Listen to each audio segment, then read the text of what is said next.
Okay, this is the Nevada Test and Training Range on DCS. One guy built some target range objects that are like targets to shoot with your rockets, made out of F4 Phantom parachutes, and some large circles on the ground to bomb, made out of tires with targets in the middle, and a whole bunch of other ones that are actually used on this target range. And then another guy did a lot of research on the target range and where things are. And I don't understand a lot of this stuff. What these blue things are, I think there's something to do with navigation. But they tried to make this map as real as possible, and they're actually still working on it. And they have a Google plugin that they wrote to access this information. So this is a multiplayer map, and this thing is freaking awesome. If you want to just go out and practice like on the real airbase. Anyhow, this is the map, and we're going to fly this, and I'm going to show you how to start up a MiG-21 and to do some bombing and shoot the guns. So here we go. Okay, here we are on the MiG-21, and the first thing we need to do is prepare the engines to get started. So we need to turn on the battery heat and some power converters. Turn on the batteries. Okay, you see the batteries came on. You can hear the power and see it there. Then turn on your flight recorder and your radio. And normally at this point I'd bring up the clipboard and look at the map and see what airbase I'm at, and then select that on the radio. But I don't think they have Nevada in here yet, so I can't look that up. So then we would see, turn on the APU and the fire extinguisher, and then we would contact the tower and ask to start our engines. Tower, request startup. Request startup.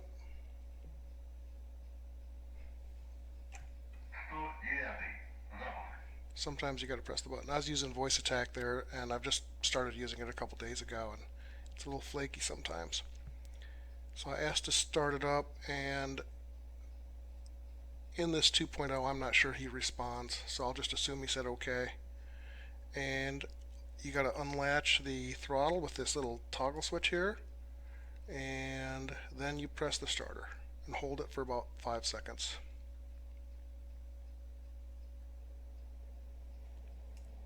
Okay, you can hear the engine starting up. Wait a second.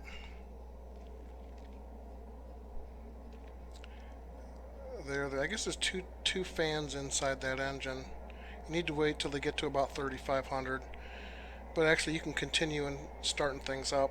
So then go over here and turn on all these switches. These just give you power to a bunch of stuff. These bottom two are your weapons switches, so you can leave those off, but I like to turn them all on just so I don't have to turn them on later. It's probably not the official way to do it, but and I skipped this camera one because this one actually puts a camera in your gun sight. I'll show you. See, there's no camera in my gun sight, and now there's this camera here, so we normally don't want that on there.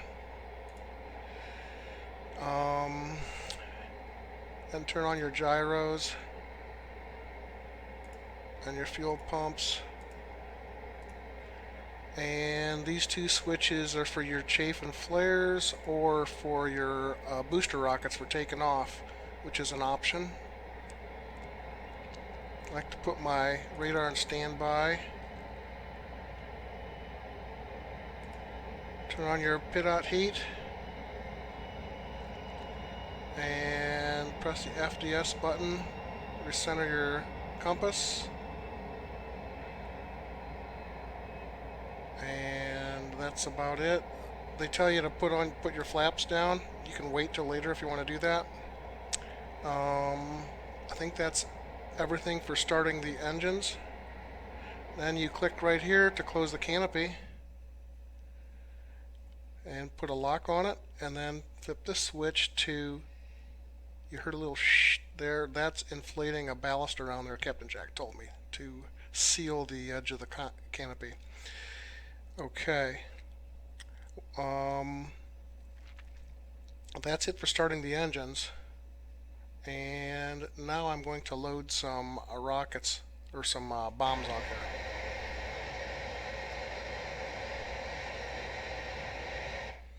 Okay, you can see I got some bombs on there now. One thing I forgot to mention is that in cold weather, your ailerons may not work. That was something that I think they added in one of the later releases of the Meg, which is realistic. And so you should check your ailerons and make sure all of your surfaces move. So I'll go outside and just check them all.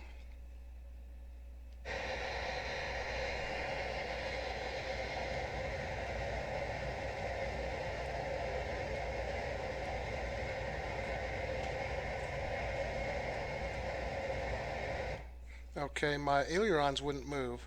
You wouldn't think in Nevada test range and the heat here it would be a problem. But there's a switch in front of your throttle right here, aileron booster. Turn that on, check them again.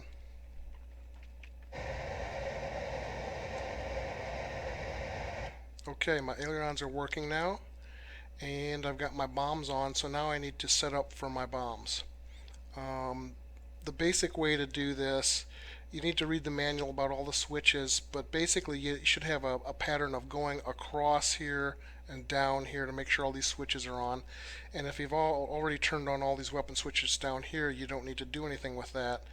You should have your radar in standby mode so it's warmed up, because you could use that for range information for bombing, so it would know where it's going to hit when it's bounces some radar off the ground or a laser.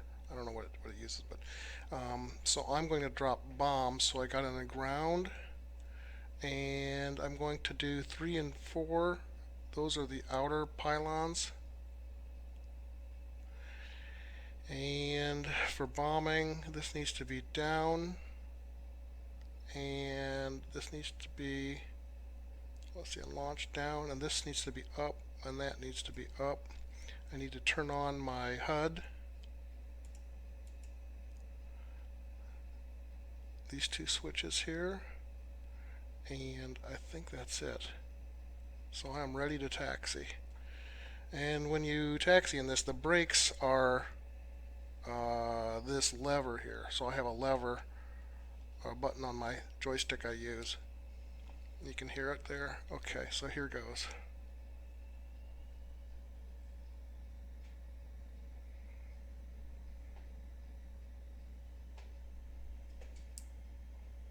And you need to use your brakes to turn.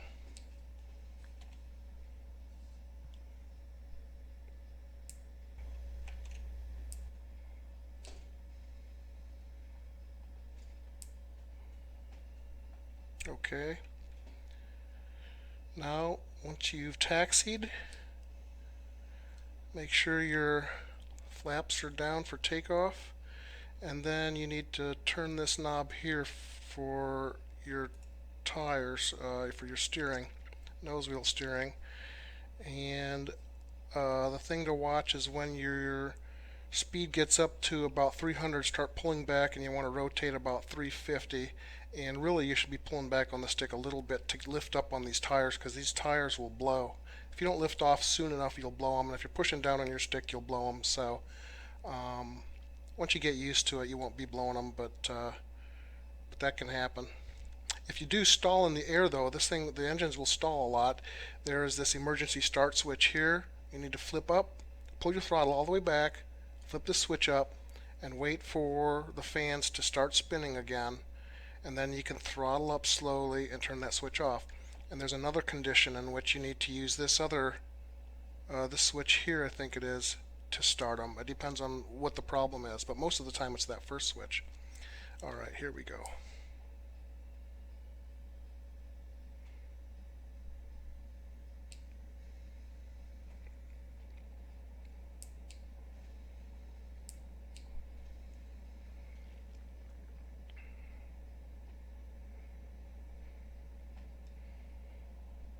Okay, pulling back on the stick a little bit just to lift it up.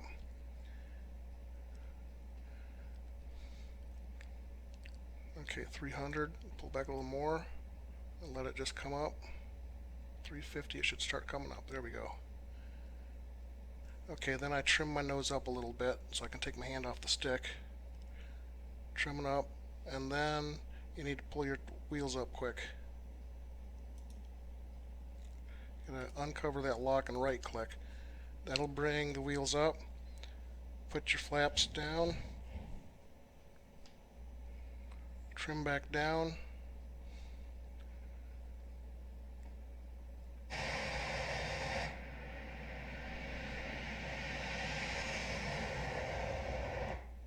Okay, good to go. Now once you got your wheels up, that in the up position it is using hydraulic pressure still to keep them up. What you can do is left click and put it back in the middle because they're up. You put it back in neutral and it will release that hydraulic pressure.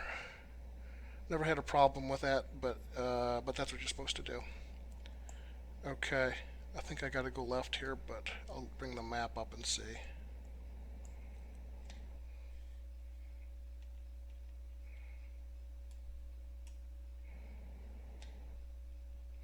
I want to go over here where these blue targets are, so that's about, what, 300 degrees? Okay, I've got the game in active pause. You press the Windows and Shift key and press pause, and it will.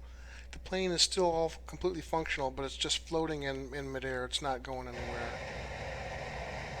So with this, you can go over the switches, and I'll go over some other things too and make sure that you know about them. Again, I like to go across the top. I learned this from Bunyap Sims videos, which are excellent. And make sure it's in air to ground mode and that ISR is in neutral. Make sure I have pylons 3 and 4, which are the outer ones, first. Drop those first for stability. And then these switches, you need to read up on those. That's down, down, and this one's up and up. and and then I just want to make sure you know about this cover for the dropping your weapons. You have to flip that up. I have that automatically flipped up when I press my button to drop the weapons. And let's see here. So to prepare to drop my weapons, I'll turn my radar on and put it in lock beam mode so that it will return information to the pipper on where it is on the ground, so it can calculate where to drop. And then I need to arm my weapons. Flip up the armament switch, and I think I'm ready to go. When I dive, I want to dive at a very steep angle, and this red launch light will come on when it's okay to launch. And if this red light comes on, it means to abort. So abort, and don't pull too many G's or you'll drop your other bombs off. I do that all the time. It's best to be very high. Right now I'm at about 4,000 meters, which is pretty good.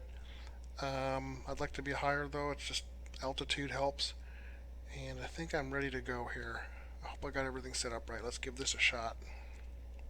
Turn active pause off with Windows Shift pause. Okay, let's see where I am on the map here. It's going to be up here at about 11 o'clock. Should see some circles on the ground. I want to maintain my altitude.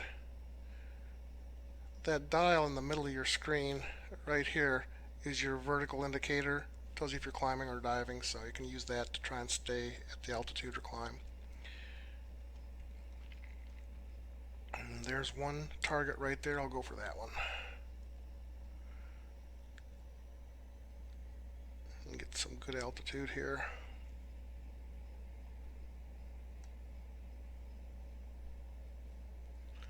And when you press your weapons release button, hold it for a couple seconds.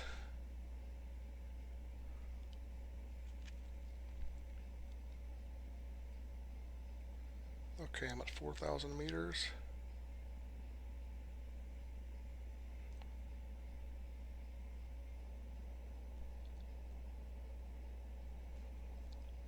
And then you don't want to be going down too fast when you dive. I have not tried the dive brakes, but um, throttle back, chop your throttle when you dive. I try to kill some speed by climbing a little bit and throttling back here.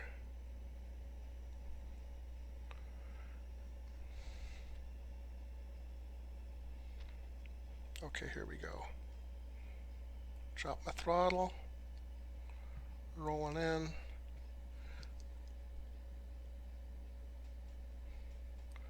Watch for that light to launch. I trimmed down right before. Okay, here we go, get the launch light. There we go, drop. Don't pull out too much. Don't pull out. Throttling up. There, I hit the target. That's good. Let's see, did I drop my bombs? No, I didn't drop my bombs. So that was good. Take some practice. That's why I like this plane. It's very finicky. It's kind of fun to actually, wouldn't say master it, but feel like you can fly within the parameters. Now, let's see if we can shoot some guns. They level off here. I'll go into active pause again just for make it easy. Trim up a little bit so I can enter active pause without nosediving. Okay, left shift, Windows key and pause, and let's see for guns.